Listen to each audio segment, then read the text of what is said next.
Hello, good morning dear student.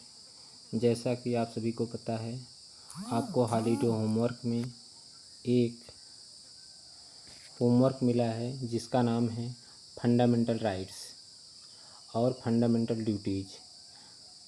इन दोनों homework को हम आपको बताने चल रहे हैं, जिसमें से आज आपको फंडामेंटल राइट्स के बारे में बताएंगे। नेक्स्ट वीडियो में आपको फंडामेंटल ड्यूटीज़ के बारे में बताएंगे। तो हम स्टार्ट करते हैं फंडामेंटल राइट्स के बारे में। जैसा कि आपको पता है, जो फंडामेंटल राइट्स है ये human rights guarantee to all citizens, यानी सभी नागरिकों को अधिकार देता है।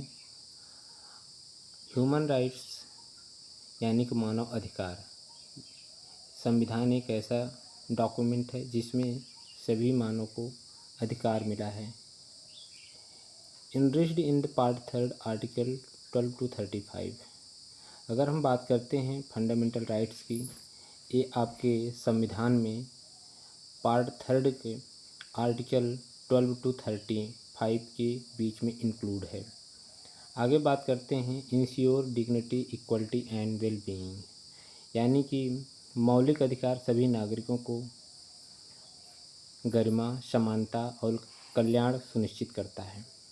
Protest against arbitrary state power, यानी कि ये राज्य के मनमानी शक्तियों से नागरिकों की रक्षा करता है। नेक्स्ट बात करते हैं हिस्टोरिकल रूट्स, यानी कि जो फंडामेंटल राइट्स है ये कहाँ से आया। तो हम बात करते हैं Magna Carta, inspired by the world's oldest character of the rights, यानी 1215 में ये मैग्ना कार्टा यानी कि अमेरिका के संविधान से इसको इंक्लूड किया गया। Bill of rights influenced by the USA framework for the civil liability, यानी कि अमेरिका के नागरिकों की स्वतंत्रता से प्रेरित है। Founders vision drafted by the constituent assembly to ensure justice, यानी कि भारतीय संविधान सभा की बैठक में लगभग 300 मेंबर्स शामिल थे, जिन्होंने मिल करके 2 years 11 month 18 days में मिल करके भारतीय संविधान को बनाने का काम किया, जिसमें से आपका आर्टिकल 12 से लेकर 35 के बीच में फंडामेंटल राइट्स की बात की गई है। साइलेंट फीचर की बात करते हैं। जस्टेबल, आपका जो फंडामेंटल राइट्स है ये न्यायपूर्ण है, यानी कि सभी को न्यायालय के माध्यम से इसमें कानून द्वारा लागू करने योग्य होता है। नॉट एब्सोल्यूट, यह पूर्णतः लागू नहीं होता है, यानी कि इंडियन सिटीजन के लिए तो लागू होता है लेकिन अदर सिटीजन के लिए लागू नहीं होता है। यूनिवर्सल, यानी कि सार्वभौमिक, यानी कि बिना किसी भेदभाव के सभी पर लागू होता है।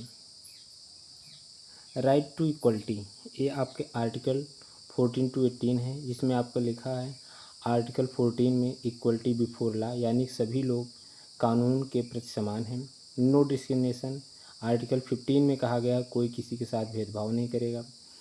आर्टिकल 16 में बोला गया इक्वल अपॉर्चुनिटी इन जॉब, यानी किसी भी सरकारी जॉब में सभी को समान अवसर मिलेगा, चाहे किसी भी जाति धर्म का हो, चाहे किसी भी कास्ट का हो।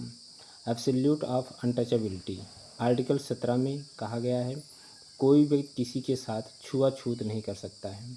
एब्सोल्यूट ऑफ टाइटल्स, यानी कि यहाँ पर किसी को उपाधि देने का इसमें अधिकार है।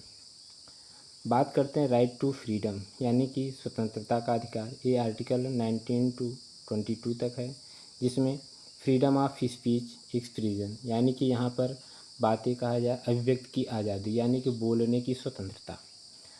नेक्स्ट है आपका राइट टू असेंबल हम फॉर्म यूनियंस, यानी कि आपको एक यूनियन यानी कि संघ बनाने की इसमें बात की गई है। Freedom to move reside in India, यानी कि आप भारत में कहीं पर भी घूम सकते हैं, कहीं पर जा सकते हैं, चाहे आप किसी भी स्टेट में हो, चाहे नॉर्थ टू साउथ या साउथ टू ईस्ट या वेस्ट, जहाँ भी आप जाना चाहते हैं इंडिया में जा सकते हैं। आगे बात है protection of life and liability, यानी कि यहाँ पर आपके जीवन और स्वतंत्रता की बात की गई है आर्टिकल 21 में। बात है आपकी नेक्स्ट राइट अगेंस्ट एक्सप्लॉयटेशन, यानी कि आर्टिकल 23-24। इसका मतलब है शोषण के विरुद्ध अधिकार। इसमें आपका है प्रिवेंटिंग ह्यूमन ट्रैफिकिंग, यानी कि इसमें मानव तस्करी की बात की गई, यानी कि कोई व्यक्ति किसी भी महिला या पुरुष को बेच नहीं सकता है। एबॉलिश फोर्स लेबर, यानी कि यहाँ पर बेगर के मतलब ये होता है कि ज़बरदस्ती किसी भी व्यक्ति से काम नहीं कराया जा सकता है। आगे इसमें है ban employment of the children in the hazardous work, यानी कि 14 वर्ष से कम वर्ष के बच्चों को किसी भी जगह, चाहे होटल हो, रेलवे हो, किसी भी जगह पर उनसे ज़बरदस्ती काम नहीं लिया जा सकता है। आगे हम बात करते हैं फ्रीडम ऑफ रिलीजन, यानी धार्मिक स्वतंत्रता की बात हो रही है। ये आर्टिकल 25 to 28 है। इसमें है आपका freedom to process of practice any faith, यानी कि आप कहीं पर भी पूजा कर सकते हैं, किसी भी धर्म में पूजा कर सकते हैं। Right to manage religious affairs, यानी कि आप धर्म के हिसाब से स्वतंत्र हैं, यानी कि आप चाहे हिंदू धर्म माने या मुस्लिम, क्रिश्चियन, ईसाई, जो भी आप मानना चाहते हैं मान सकते हैं। नो पर्सन कंप्लेट टू पे tax for the promoting religion, यानी कि यहाँ पर धर्म को प्रमोट करने के लिए आप चंदे इकट्ठे कर सकते हैं। इसमें जो है कोई आपको जो है कंप्लेंट नहीं करेगा। आगे बात है cultural and minority rights. Cultural and minority rights की बात होती है तो आपका आर्टिकल 29 से 30 तक है, यानी कि सांस्कृतिक और अल्पसंख्यक अधिकार की बात की गई है। आर्टिकल 29 कहता है protect the language, script and culture of minorities, यानी कि किस अपने देश में जो माइनॉरिटी हैं यानी कि अल्पसंख्यक हैं, उनकी भाषा, उनकी लिपि, उनकी संस्कृति की जो है कि सुरक्षा करने का काम सरकार का होगा। आर्टिकल 30 कहता है कि right of the minority to establish educational institute, यानी कि जो माइनॉरिटी लोग हैं उनको जो है कि शैक्षिक संस्थानों में उनको अधिकार मिलना चाहिए, यानी कुछ छूट मिलना चाहिए। आगे बात है कॉन्स्टिट्यूशनल रेमेडीज, यानी कि इसको हम बोलते हैं संवैधानिक संशोधन का अधिकार। ये आर्टिकल 32 है, जिसको known as the heart of soul, यानी कि संविधान की आत्मा इस आर्टिकल को बोला जाता है। Allow citizen to move the supreme court, अगर इन केस किसी व्यक्ति को अपने अधिकारों से अगर उल्लंघन हो रहा है, उनको अधिकार नहीं मिल रहा है, तो जो है कि सुप्रीम कोर्ट जा सकते हैं। इन्फोर्स और द रिट्स, यानी कि वो जो है कि रिट दायर कर सकते हैं।